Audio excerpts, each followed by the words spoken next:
Welcome to the show. Thanks for tuning in to Let's Talk Nutrition. Great to be with you. Hope you're having a good day wherever and however you may be listening or watching the show, and whatever you may be doing. Who knows? I can't see you. You can see me, though. If you go to letstalknutrition.com, we stream the show on that platform. And Gary will tell you the other platforms on which we stream it. That stream has been a really remarkable technological find for us and add to the show. We have a company that uploads it for us onto the globe, I guess, and they keep track of how many times people will hit the button to watch it. And so we've been averaging, I don't know if it's still the case. I know it was 30,000 a day. Is it still that way? I believe so. They're in the middle of redoing their websites. So, all right, but that's what it's been pretty consistently. So what's the math? 30,000 a day times 5, that's 150,000 a week, right? Yeah. Times 4, that's about a half. That's about 500,000 people a month. Isn't that right? About that, yeah. That's a lot of people. A lot of people that will watch it. A lion's share of it's in North America, but it does appear in other countries. We get. I mean, just on the 19th alone, we had, for the first hour, 10,000 hits. Really? Yeah. So, that's a way to connect. Radio, Let's Talk Nutrition is health talk radio for the 21st century for those technological reasons and for other reasons as well. It's evidence-based and, take a look at the science, but look beyond science too. I'm very much interested in what cultures have done over hundreds and thousands of years to develop their food culture or to find ways by which they can treat and prevent, treat, cure diseases and disorders of one sort or another, right? Have a repertoire of therapies. So I look at that as well. I want to see how, long before there was medical science, how did people take care of themselves? They had to figure it out, right? So we want to look, and many of those therapies are still in play in many cultures. People still resort to those. So it's interesting. We are organic material, and we're subject to aging, and as we age, getting sick, developing diseases and whatnot. That's the nature of life, right? So people have tried to figure out how do you stay healthy? How do you have quality of life? We're going to do a number of updates, some stories I've been following for several weeks, if not months in some cases. Have a measles update. We'll talk about that and much more. It's you and me today. No guests. So the lines are always open for you, and you can call anytime you want, talk about anything you want. If it's off topic, I don't care. That's all right. No worries. There's different ways to connect so that we can make contact. You can reach us at 877-897-8255. That's 877-897-TALK. Dr. Garko's personal email is drgarko@letstalknutrition.com. Follow us, like us, and share us with your friends on Facebook at Let's Talk Nutrition, on Instagram at Let's Talk Nutrition, and subscribe to our YouTube channel at Let's Talk Nutrition, where everything is archived by date. It's closed caption for the hearing impaired. And once you subscribe, you get alerts when we come on. So good. All good. Try to make it easy for you. According to the CDC, the number of now reported measles cases in our country has now reached 839. That's of last week. According to the CDC, that's the highest yearly total in a quarter century. And that's the most since 1994, when 963 cases were reported in the entire year, according to the Associated Press. Now, this phenomenon is a result of people not being vaccinated. Now, you can make of that argument what you will. People come down on that argument on both sides, and some are in the middle and are not quite clear about it all. And people have views about vaccines, and they have this and that. But the fact of the matter is, you don't get vaccinated with that MMP, measles, mumps, MMR rather, measles, mumps, rubella vaccine. This continues and starts to spread in even a more prodigious kind of way. There are going to be more people get sick. There have not been any reported deaths, have there, Gary? Not that I can, and I'm looking. So I don't recall any reported deaths. Know this: prior to the development of the measles vaccine, thousands of people would die a year, many of whom were children. So you can check my work on that. I don't know if we want to go back to that. You know, everybody has their point of view about it, and I'm entitled to mine too. I got heavily criticized the other day because I have a point of view about something. Well, you know, this is a health talk show, with all due respect. I'm not without a point of view. I am open-minded. I hear both sides and anything in the middle. But there's an expectation by the audience that they want to know what I think. You know, what's my view about it? And that, because it's my view, that doesn't make it the right one. It's just my view. And so my view is, I think people should get the vaccine. Now, you can disagree with that, and that's fine. You know, that's what we're all about. You know, everybody has a different opinion about things. And you may have, you know, your reasons for or against vaccines. My research tells me that at the end of the day,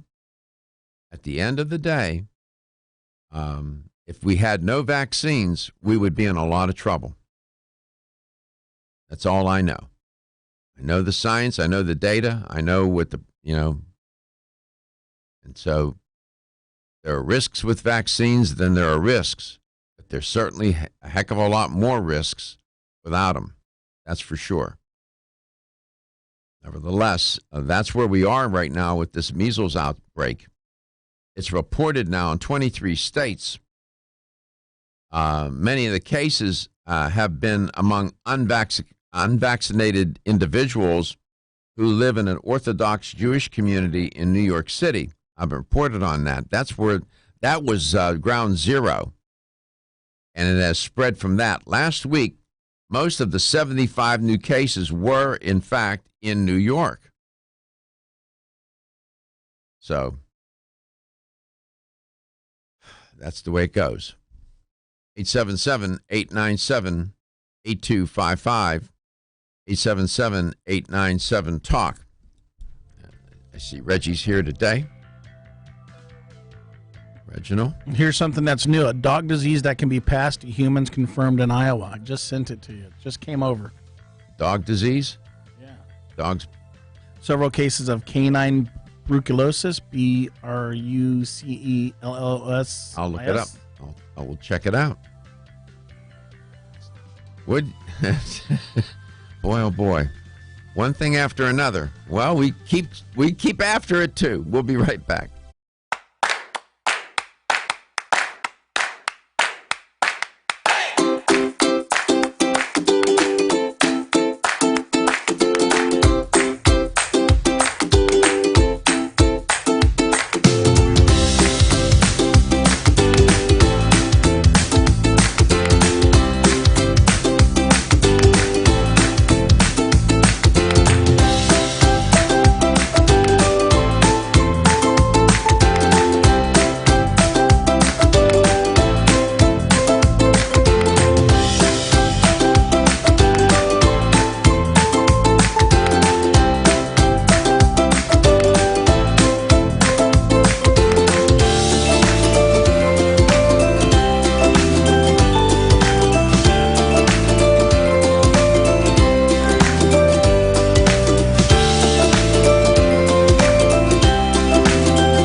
A little bit of breaking news.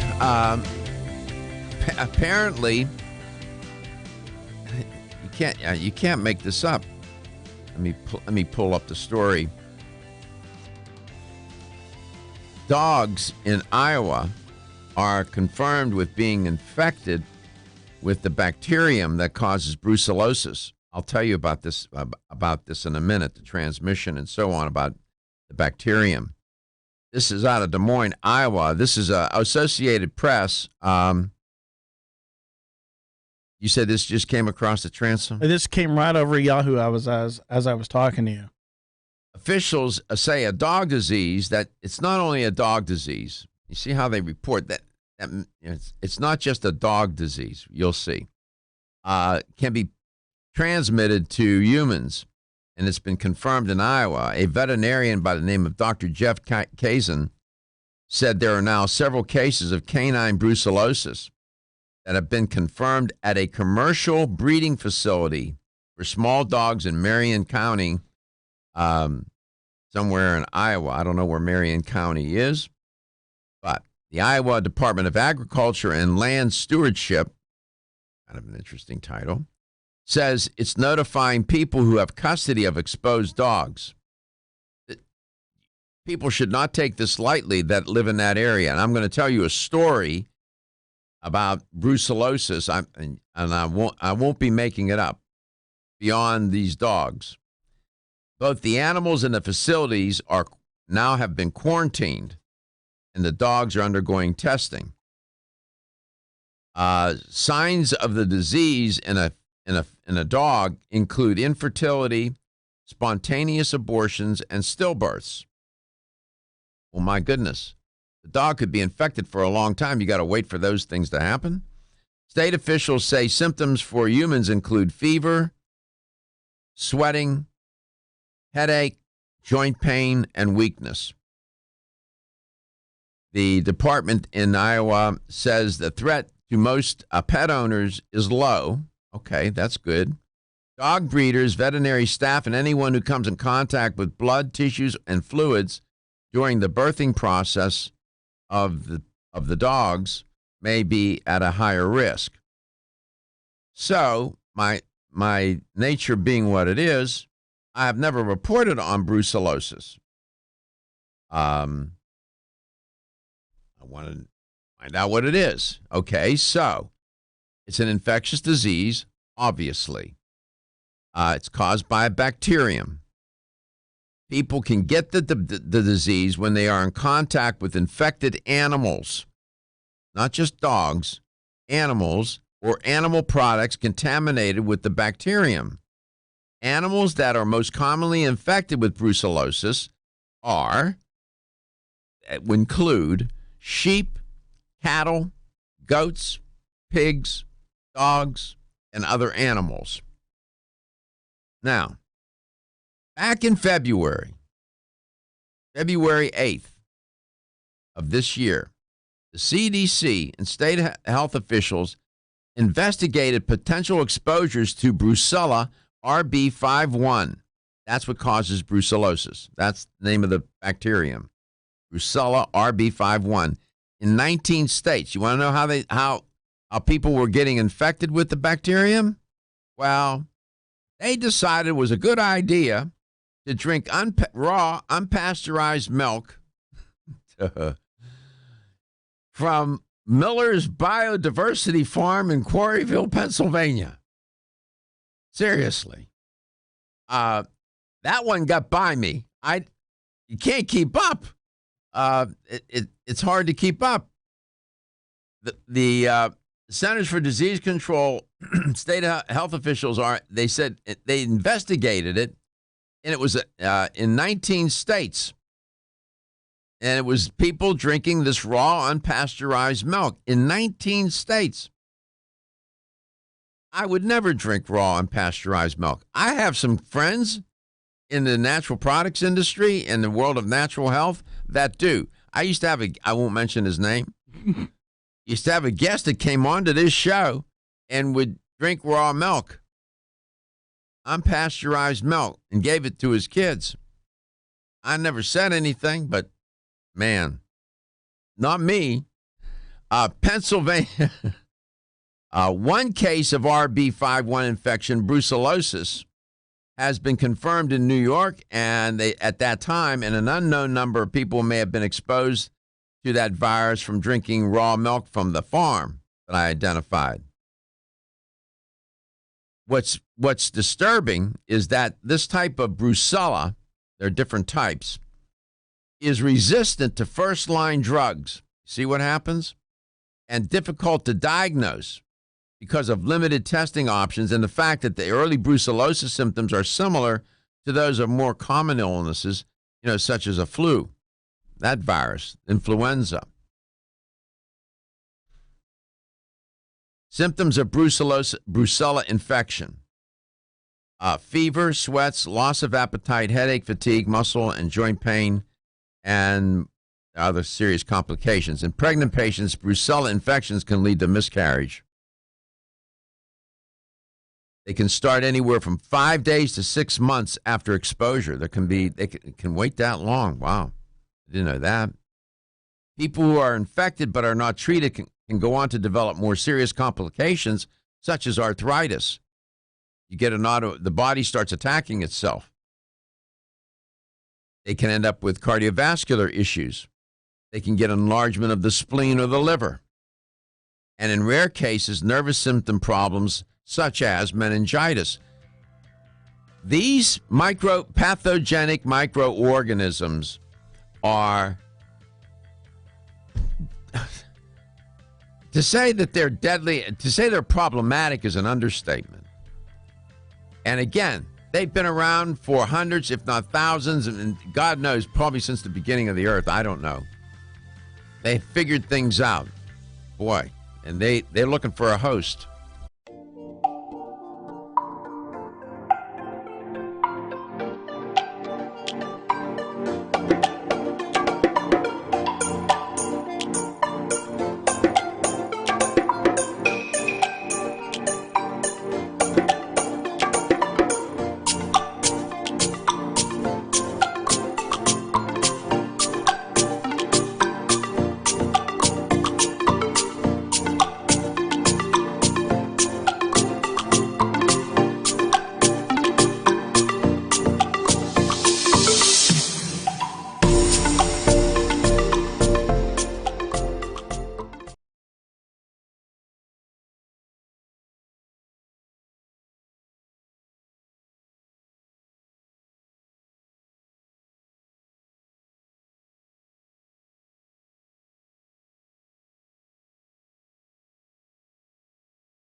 Hey, thanks for listening to Let's Talk Nutrition. Don't forget to call us at 877-897-8255. That's 877-897-8255.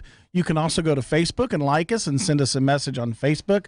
Also go to our YouTube page. And the reason why we push that YouTube page is because everything is archived on there. And if you're closed caption for the hearing impaired, you can follow it on YouTube and go to our YouTube page at Let's Talk Nutrition on YouTube.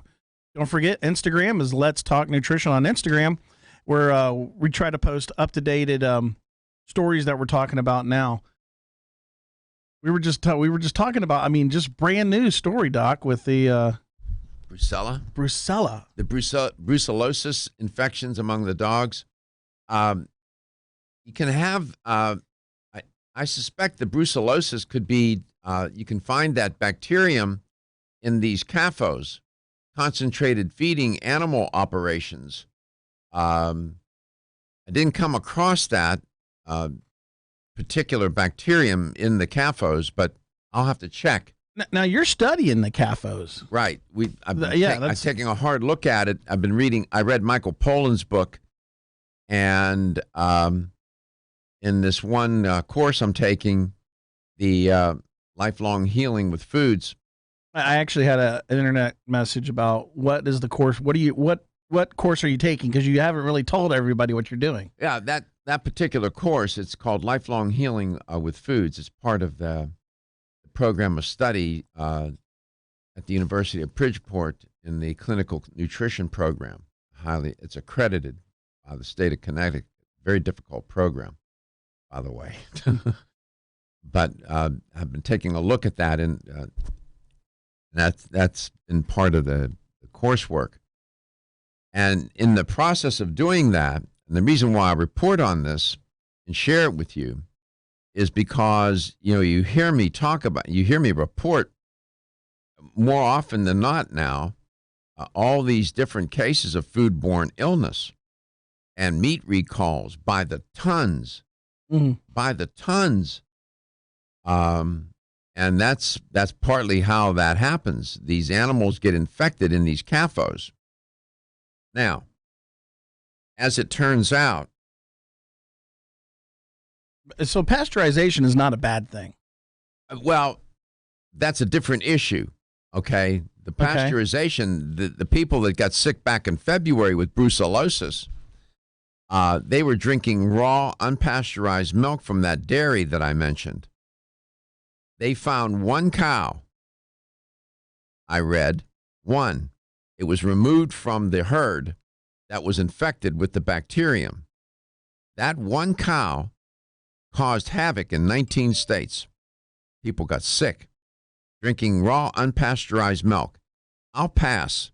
You want to pour me a glass? I'm not interested. You can have it even ice cold. I won't drink it. Not me. Now, I have some friends that do, because they think something about pasteurization. I don't know what they're thinking. That's their point of view. They're entitled to it. Well, there are not only cattle CAFOs, there are hog CAFOs. So in North Carolina, among the North Carolina communities, including both high-income and low-income communities, the lowest life expectancy has been observed in this community in southeastern North Carolina. Southeastern North Carolina. I'm not making this up, so please understand. I have the study here in my hands, a 21-page document. What they have found, higher risks of chronic disease and low birth weight infants have been also reported in this region. These geographic variations in life expectancy and health outcomes, they said in the article, have been correlated with region-specific health behaviors, like access to care, and environmental characteristics. One unique environmental characteristic of southeastern North Carolina is the presence of multiple hog concentrated animal feeding operations. I didn't know this. In this particular area of South Carolina, they have, I don't know how many. I don't know if we can find out how many, but there are quite a few.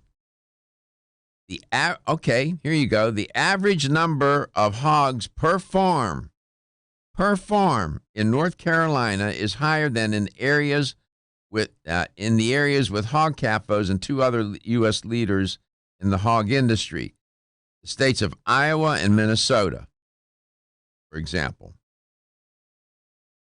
The population density in southeastern North Carolina is higher than in the areas with the hog CAFOs.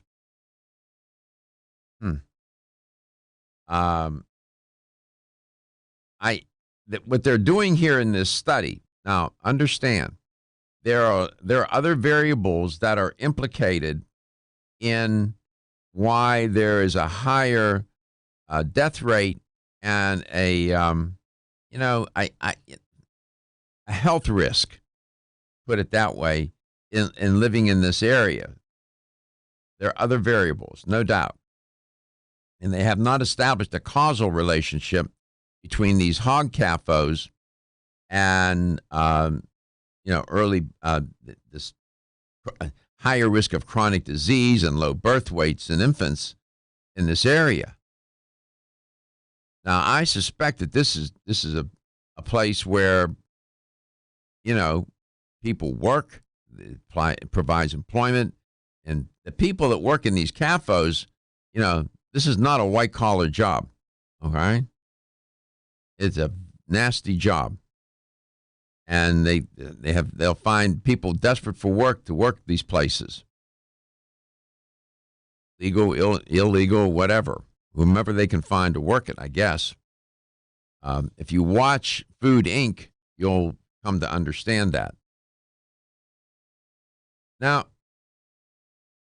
it puts not only the consumer at risk, these CAFOs, raising the pigs in these concentrated, close-quartered areas, is the odds for developing disease are so high.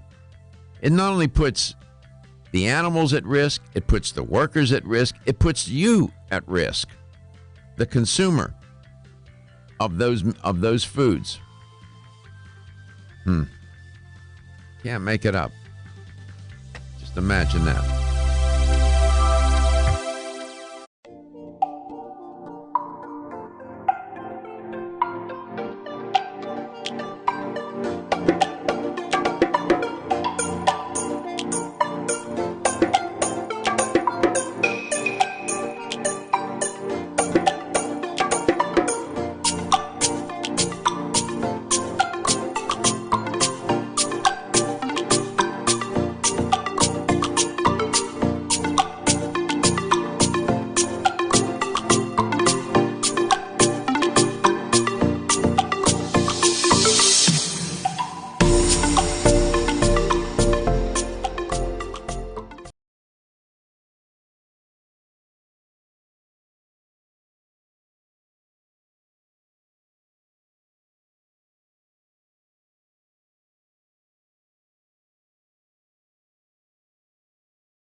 Welcome to Let's Talk Nutrition. So what can you do to help prevent foodborne illness? Now that I've presented a problem, is there some solution? Well, the solution is multifaceted, but in terms of the consumer, you and me, what can we do to help prevent foodborne illness? Make no mistake, you and I, the odds are very good that we purchased contaminated food and we got lucky. You know, we cooked it. The acid in our stomach probably killed the bacterium. You have digestive enzymes and so on. The odds are very good. Although you and probably many of you have gotten sick from eating food, whether it's no matter what it is, cereal, salad, greens, meat, milk, dairy of one sort or another. The statistics, the prevalence of foodborne illness are off the chain. The Centers for Disease Control and Prevention have some useful steps, I found, to prevent foodborne illness. There's a little mnemonic that you can use. Clean, separate, cook, and chill. So, with respect to clean, wash your hands thoroughly for 20 seconds using soap and water during and after preparing food and before eating. Hot water. Wash the utensils, cutting boards, and countertops thoroughly with hot soapy water. Make sure that you rinse the fresh fruits and vegetables thoroughly under running water. Now, some people have this idea that if it's organic, you don't need to do that. That is just not true. You have to, no matter what, organic, not organic, whatever, you need to wash the vegetables and the fruit. So that's the clean part. Separate. This deals with trying to avoid cross-contamination. You need to wash your hands thoroughly after handling meats and other foods that would possibly be contaminated with pathogenic microorganisms. Use separate cutting boards and plates for raw meat, poultry, and seafood. When grocery shopping, separate raw meat, poultry, and seafood and their juices away from other foods when you put the food in the basket. And then keep raw meat, poultry, seafood, and eggs separated from other foods in the refrigerator. So that's the that's the separate part. Cook. You want to cook food thoroughly to the proper internal temperature and check with a food thermometer. You don't know what the proper temperature is, heck, you can go online. There's all kinds of sites that will tell you, Now, some people will eat their meat almost raw. Throw it down on the grill and 5 seconds on one, just enough to brown it on each side, and then they'll eat it that way. I can tell you, if that meat's contaminated, that's not going to be enough to kill the bacterium or bacteria in the meat. Now, probably more than a few people listening or watching this show right now eat your meat that way. You do so at your own risk. I'm just saying. Me? You do? Oh, Reggie, a voice from the other side of the glass. You do that, Reggie? Well, I like my steak like medium. Medium is one thing. That's where it's pink in the middle a little. Okay, that's medium. What people will do, they'll take a filet or a sirloin, they throw it on a hot grill, they'll count to 5. Flip it over. Not those. Flip it over, count to 5, and then they'll eat it. They just want it brown, a little brown on. Really? Yes. That's horrible. Oh, yes. Okay, You've never seen somebody do that. You got me just kind of going, Like I That's- know I like my. Oh, I'm sorry. I was gonna say like I know I like mine medium, and people look at me kind of funny because Medium's a little not too bit, bad. Medium's but- not too bad. well, we had the discussion about charred burnt is That- carcinogenic. It's one, absolutely. The charcoal is carcinogenic. There are chemicals in that char that are cancer causing. So you have one extreme, undercooked, overcooked. There are some cultures, you can look it up, where raw meat is, part of the cuisine. They eat it with onions and spices. Look it up. My mom, so my mother worked in a kitchen her entire life. That's what she did. She ran a kitchen. Okay. And she would probably be turning over in her grave if I said I was going to eat raw meat. Oh, she hit you over the head. I can hear her. Yeah. Gary? Harry Evans? Gary Evans, that's right. We're from Kentucky, so everybody's got two names. Everybody's got two names in Kentucky, just to make sure that they're calling the right person. That's it. Lorna Jean and Mary Sue, and all your sisters have two names. Yeah, Diana Lynn and Amber Dawn. Why do they do that? I don't know. My mom's name's Norma Jean. I can hear my grandfather right now yelling at her, Norma Jean. What was the name of the movie? It was Norma Jean. What was the name of the actress that played Norma Jean? Look it up. She's famous. Chill. Set your refrigerator below 40 degrees Fahrenheit. Refrigerate perishable food within 2 hours of purchase. Don't let it sit out there on the counter all night. And 1 hour when outdoor temperature is above 90 degrees. Well, here in Florida, that's all the time. Thaw frozen food in the refrigerator in cold water or in the microwave. Do not thaw foods on the counter because bacteria can multiply quickly in parts of the food reaching room temperature. And most people, that's what they do. They thaw the food on the counter at room temperature. Now, certain parts of the food will thaw first. So that's going to be more exposed to the air and the heat, and that increases the chances of that portion of the meat becoming contaminated. So that's why they say thawed in the refrigerator in cold water or in the microwave. I'll be honest, I've never done that. Syria, Lebanon, Palestine, and Jordan eat raw meat. Right. There's a name for that, and I can't pull it out of the top. Neha? Neha? Raw lamb or raw beef? Yeah. I'll pass. You're listening to Let's Talk Nutrition. No foodborne illness here. I hope not.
And welcome to the show. Thanks for tuning in to Let's Talk Nutrition, coast to coast and globally. We appreciate your listenership and viewership of the show, and thanks to all of the affiliates that air this show in their respective markets across this country, from coast to coast, up and down, north, south, east, and west.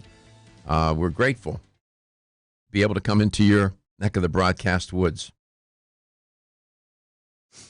In that first hour, I put the spotlight on foodborne illness, food safety. I have one more story I want to report to you, and you think we have an issue here with food safety? Well, I'll tell you a story. You're going to say, "Boy, I'm glad I'm here," wherever you live here in the U.S. There's no guest today, so you're always invited. You're always invited. Guest, no guest, whatever. I love it when you call. I like talking to you. I know many of you are shy. You want to call, and you say, geez, I don't know. Not to worry. This is a safe zone. Nobody gets filleted. Nobody gets criticized. I don't do that. I listen to what people have to say. We had callers the other day from, were they anti-vaxxers? Yeah. 2 organizations they called, and they expressed their view, and they were very polite, and I listened, and he said, well, the one lady said, we'll just have to agree to disagree. And I said, that's okay. And so that's how we do it here. I don't need to create drama in order to entertain people. It's entertaining enough just in its natural state. You don't have to fabricate, right? You don't have to be a shock jock, as they call them. As a matter of fact, Howard Stern expressed some regret, didn't he, Gary? Especially with his interview with Robin Williams. I thought it was kind of interesting because he talks about it, that he actually went to therapy, started going to therapy, and became a better person because of therapy. And this is somebody who realized that they had mental health problems, and the number one listener and, the number one talker in the country. Howard Stern. He's very talented. You can say what you want about him and their approach on it. So he has expressed regret for what? I mean, you were telling me that the other day. He basically threw Robin Williams under the bus about an affair he had. And Howard Stern's criticizing. Oh, why? And so, realized that he didn't have to do that as a broadcaster to entertain his audience. That Robin Williams was funny no matter what. It would have been entertaining. Well, he has been tough on. I mean, they push the boundaries, so we don't do that here on the show. I listen to other broadcasters, other hosts, and whatnot. You learn. That's how you learn. Musicians do it all the time. Listen to other musicians, how they play and perform. And you pick things up and you say, no, I wouldn't do that. And yeah, I like that idea. That's an interesting technique. When you listen to their style of playing or their style of narrating or broadcasting, there has to be an entertainment component. I do earnestly try to educate, empower, and entertain the audience. And entertainment doesn't mean, cheap laughs no, it means compelling. How do you make the show compelling? You can use humor, you can use drama, you can use a lot of things, a lot of devices, rhetorical devices to help create these emotional states to make it entertaining. Right?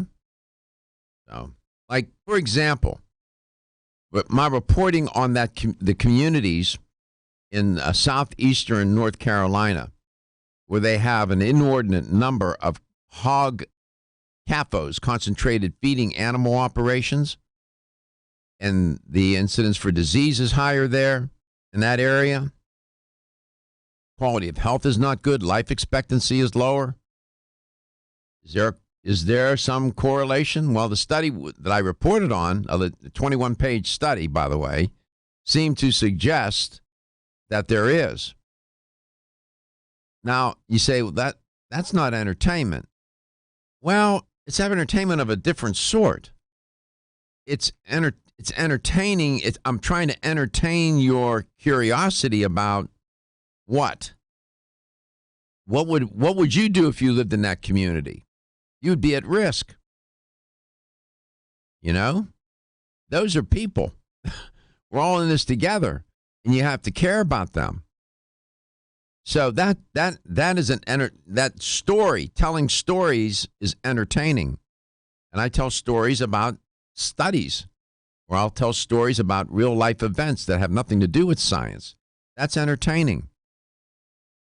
That's what I mean by entertainment. You can watch a very dark movie and it can be very entertaining in a sense. I get very entertained when you call. 877-897-8255. That's 877-897-TALK. Don't forget, you can send Dr. Garko an email at drgarko@letstalknutrition.com. And I was looking up North Carolina and hog farms. Do you know how many hog farms are in North Carolina? Throughout the state? Throughout the state. 500? There are 9 million hogs on 2,300 hog farms in North Carolina.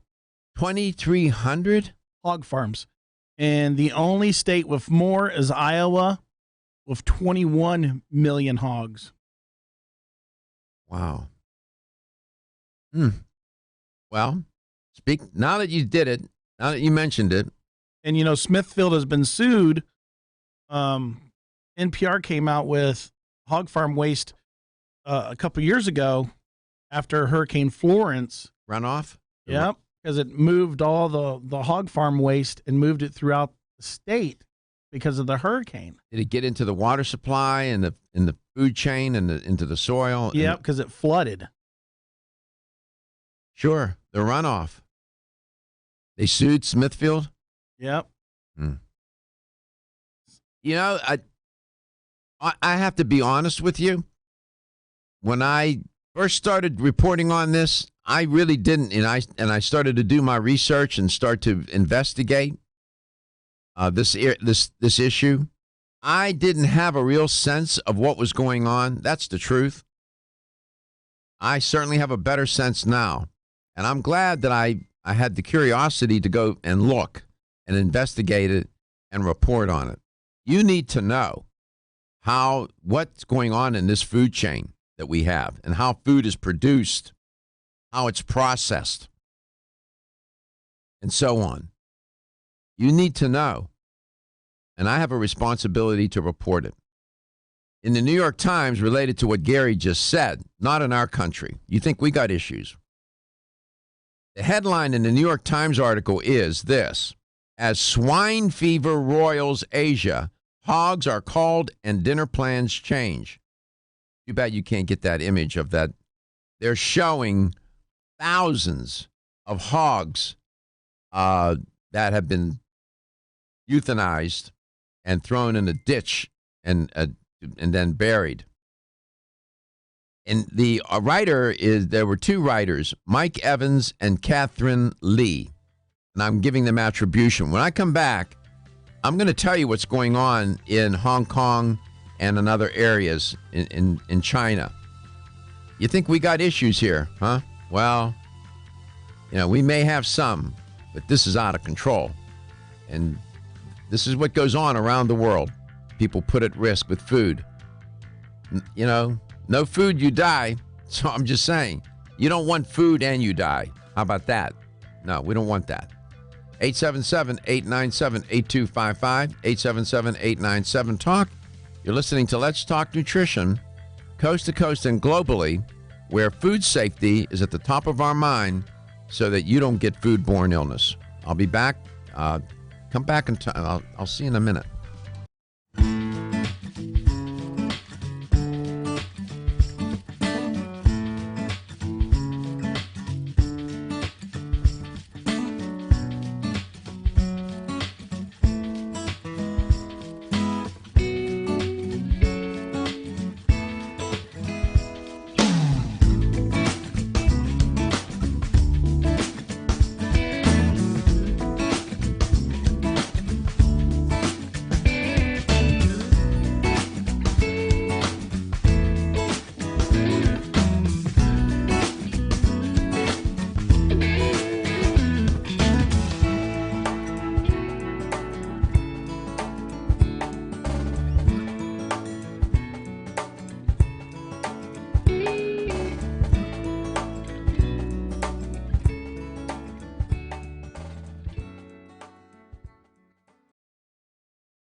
during flu season, swine flu comes up, right?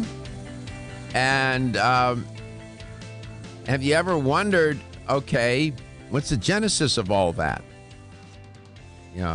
Where does this virus come from? Swine related to pigs. Well, in the New York Times, they're reporting on a story today written by Michael Ives and Catherine Lee. And they open up the story this way, and I'm quoting them. And it says, a man in white protective suit parked a dump truck at the edge of a dusty pit and unloaded a pile of pink carcasses. They tumbled to the ground, and just as a second truck arrived with another batch. The scene at a Hong Kong landfill this week was part of a government effort to kill and dispose of 6,000 pigs from a slaughterhouse where one of them had been found to have African swine fever. It was the latest turn in an outbreak that has decimated pig herds in the Chinese mainland and rapidly spread elsewhere in Asia in recent months, and which experts say shows no signs of stopping, particularly since containing the disease is a challenge in a region where many producers are small-scale farmers, close quote. China, as it turns out, is the world's largest producer and consumer of pork. They like pork, man. The mainland government's and because that's the case, the mainland's government to cull more than 1 million pigs is now being felt across the sprawling, they said, global industry. That includes truckers, pork dealers, and soybean feed farmers. Now, this is really something. You think we got an issue here? Well, it's even more of an issue there. This is a highly contagious, this African swine variation is a highly contagious virus. It affects pigs but not humans and has been found in hog farms around the world for years. But the current outbreak affects a region in China where pork is often the primary staple of local diets. You eat that meat, you're going to get sick. So I'm just saying, this is not just a U.S. problem. This is a global problem. So all I wanted to say about it. I'll leave it go now, but because there's other stories we need to get to. Getting a full dose of food safety, right? Yeah, there's a lot to learn. The narrative is thick with how can I say, issues. Connect. You can reach us at 877-897-8255. That's 877-897-TALK. Don't forget you can send us a message on Facebook at Let's Talk Nutrition. And you can also go to our YouTube channel, Let's Talk Nutrition, and comment on the shows there. My question about, raw meat, there used to be a thing with pork, what was it called? Trichinosis. Trichinosis. And that's why you don't eat raw pork. Yeah, well, I'll eat raw vegetables. That's about it. I'm not, no. Raw fish, people eating raw fish. I don't eat oysters. I don't do any of that. No thank you. I'm not, That's like walking into a casino in Vegas. Sooner or later, you're going to lose a hand. You can rest assured it's going to happen. No, I'll pass. Former President Jimmy Carter is recovering from surgery from a broken hip. After he took a fall in his home in Plainsville, Georgia. President Carter is, if you didn't know, is 94 years old, man. This guy had brain cancer here. He's the oldest living president, and in a statement from his office, said he underwent hip surgery at Phoebe Sumter Medical Center in Americus, Georgia. with his wife, Rosalind, nearby, they reported. The New York Times did. President Carter served as president from 1977 to 1981. It turns out that he was headed out for turkey hunting when he fell. Here's a quote from a statement from his office. President Carter said his main concern is that the turkey season ends this week, and he has not reached his limit. He hopes that the state of Georgia will allow him to roll over the unused limit to next year. Oh, he's a nice man. You may disagree with his politics. You know, you may be of a different political persuasion, but he's a decent man. And he's done a lot after his presidency to help others. He devoted his life in the service of others. That project he has, Gary, building the homes. Habitat for Humanity. Yes. That has been a wonderful project. Mm-hmm. You know, he's a decent man. He's a marathon runner. He was a marathon runner. You know, back in the day, I don't know if you all, I know you all remember. You remember when he said in the media, in light of what's going on today and what's been going on for several years, back in the day, he said, you know, I had lust in my heart. Mm-hmm. My God. Everybody thought, oh, geez, he has lust in his heart. Really? Really? I mean, in retrospect, I mean, what a sort of innocent thing to say. I had lust in my heart. President Carter, people have taken that to a whole different level these days, so nothing to worry about. You're all good with the Almighty, I'm sure. You know, he did predict the whole Israel-Palestine would never get along. Yeah, well, we'll see. We'll be back. Don't be stressed out or anxious. Take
Let's Talk Nutrition.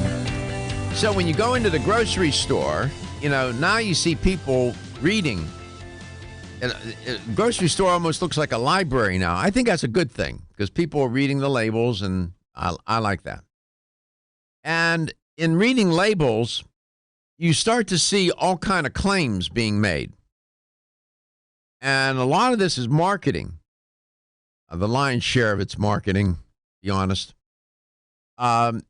Trying to convince the consumer that what's in the package, in the container, whatever it is, box, can, whatever, is good. It's healthy. It's safe. It's going to contribute to your health. So you see all these claims. Well, a new study wanted to take a look at that. Wanted to examine the health claims that manufacturers make on food packaging. And can you believe the claims? Now, without knowing any more than that, you would think what? Given government agencies, that these companies wouldn't make false claims, right? You would tend to think, well, this is going to be pretty well regulated and monitored. According to the study, the health claims that these manufacturers are making and putting on the food packaging perhaps doesn't match the product's nutritional benefits. Oh, I'm shocked. I'm going to fall out of the chair. But people still make buying decisions based on the claims, even though they may know that. Human nature. The nutritional facts and ingredients that appear on a product's packaging aim to reveal what consumers want to know about some food. That's what they're supposed to do. These facts and ingredients panels that they have. A consumer might choose to look at a product's calorie count or fat, protein, carbohydrate count, what vitamins and minerals are contained in it, and what preservatives may be, what other chemicals might be, ingredients in there that you can't even pronounce the name might be in there that could be deleterious to one's health. So those factors, as well as the potential presence of allergens and other ingredients, tend to do what? Supposed to reveal what's in the product.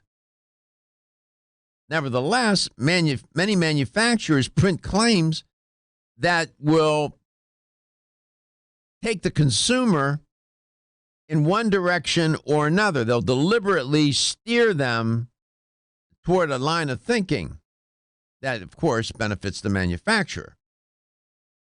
So people often make these buying decisions based on their perceptions, and such claims that are being made, according to this new study, do not always or necessarily correspond to what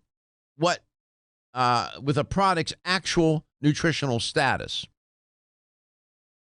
Now, when you think of the tens of thousands of products that are out there, I could see how some of this could slip by regulators. How do you monitor all that? This fact led to 4 different studies. The researchers combined them into a single paper, and they published it in the Journal of Public Policy and Marketing. It's there for your reading pleasure. They took a look at the claims printed on the front food packaging and asserted the difference between these claims and the product's nutritional content. They wanted to see if there was a difference. Or they assessed the difference. There was a difference. They just wanted to see how different was the claim from what the nutritional status of the product in fact was or is.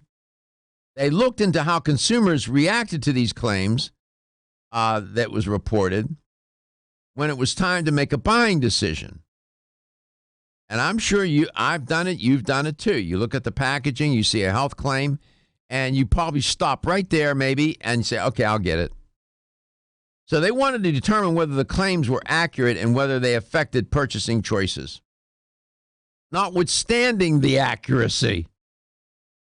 So the authors came from institutions that were in Fontainebleau, France, the Rotterdam School of Management in the Netherlands, and Vanderbilt University in Nashville. So they went from the Fontainebleau, France, to Nashville, Tennessee. So you had a team of international researchers. Food claims that appear on packaging usually follow science or nature-based arguments, such as improved or preserved, right? That's typically what they do. So, for example, they said in this article, they may add positives by claiming that a food is what? Quote, high in calcium, high in protein, right? You've seen that. Or removing negatives by claiming that it's what? Gluten-free, low calorie, low fat, low carb, whatever. Other ways, rhetorical strategies that they use to promote the benefits of the product include not adding negatives, such as no artificial flavor or GMO-free, or not removing positives, such as all natural, pure, like your mama used to make, right? So the researchers tested front of package. It was called an FOP claim that appeared on different breakfast cereals and milk products. Good choice. One study tested 633 different breakfast cereals, of which 460 had a health or nutrition claim on the front of the package. We found they conducted the studies using survey questions paired with attention checks to determine how each would evaluate different FOP claims. They examined how the various claims affected consumer behavior.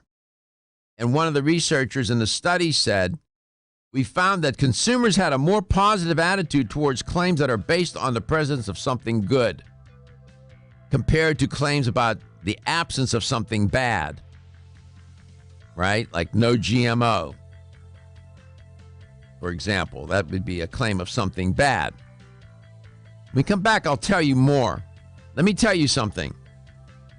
As a researcher, I know what these companies do. They have focus groups and they study this very in depth. This is all very by design and deliberate. Want to get at the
fly.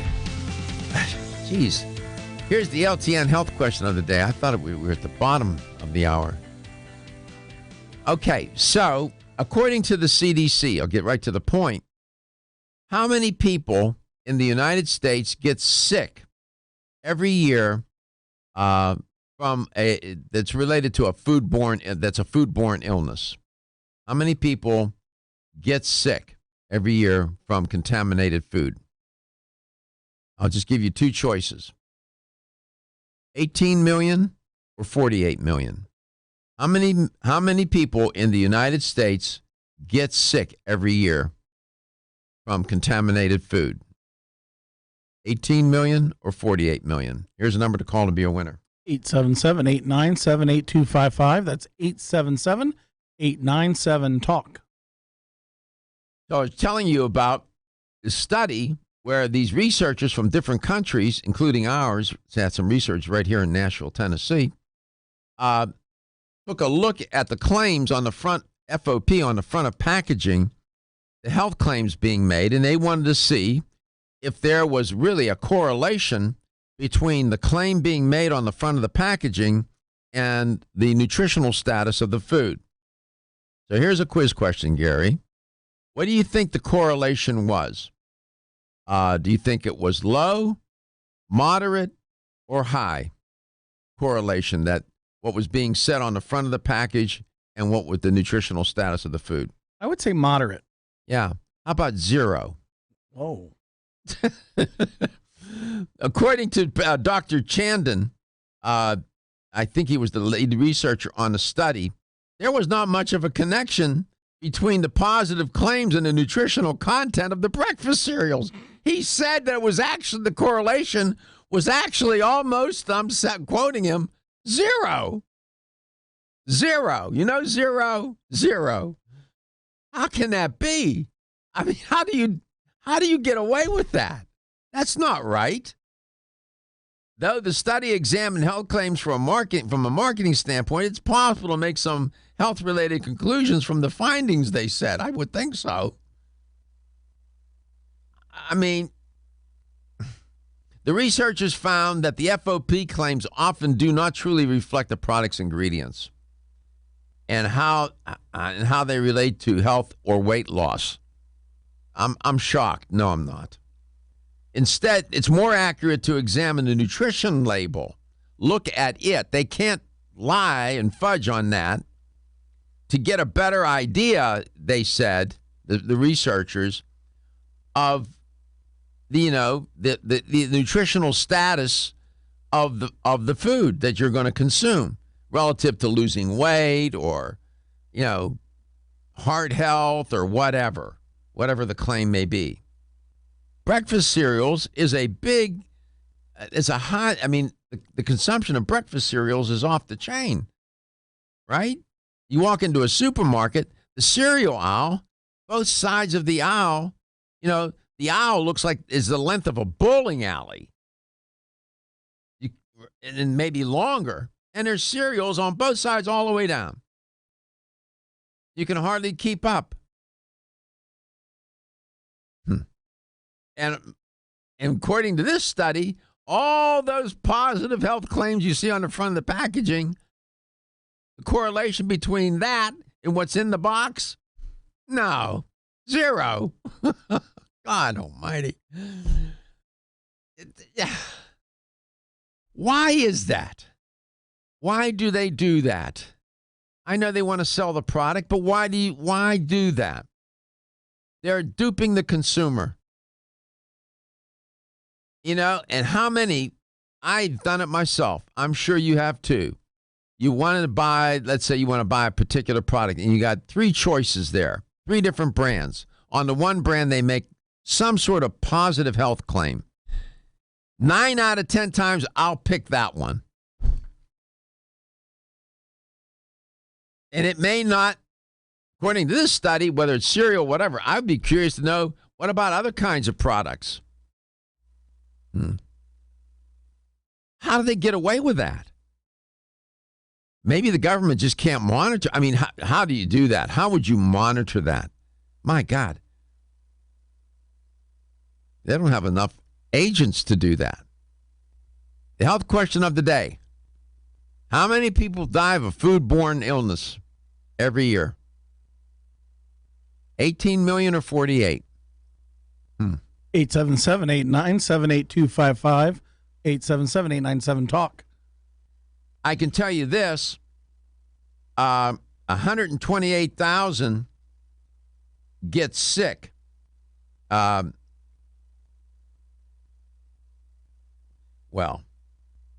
yeah. You got a caller?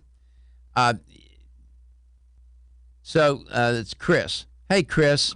How you doing? Good morning, doctor. Yes. The answer is 48,000. Yeah, well, I made a mistake. It's 48 million get sick. It's 48 million get sick. So I'll give you credit. It was I screwed up. It's 48 million get sick. 128,000 get hospitalized, and 3,000 die. Those are the numbers.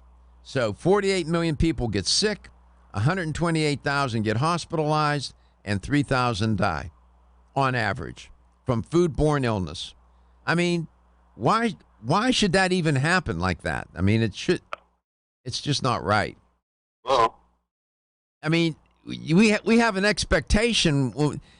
I have to admit, I'm a shopper too. When I walk into a grocery, not anymore, not since I've been doing this investigative effort into finding out about food safety. Prior to that, when I walked into a grocery store, I wasn't thinking about getting sick. I wasn't thinking about contaminated food.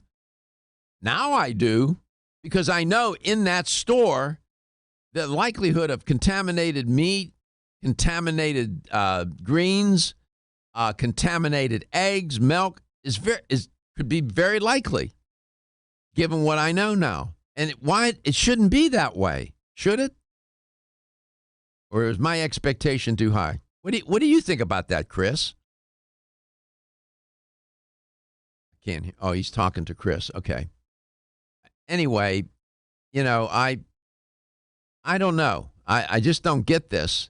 The natural tendency would probably be to blame the federal government, say that's their fault. But you know what happens? Everybody blames everybody else. Nobody wants to take responsibility. Food safety is highly political. These food companies lobby the government. I mean, they're lobbying all the time. They're lobbying Congress people, senators, congressmen, and women. They use science as a political tool to claim.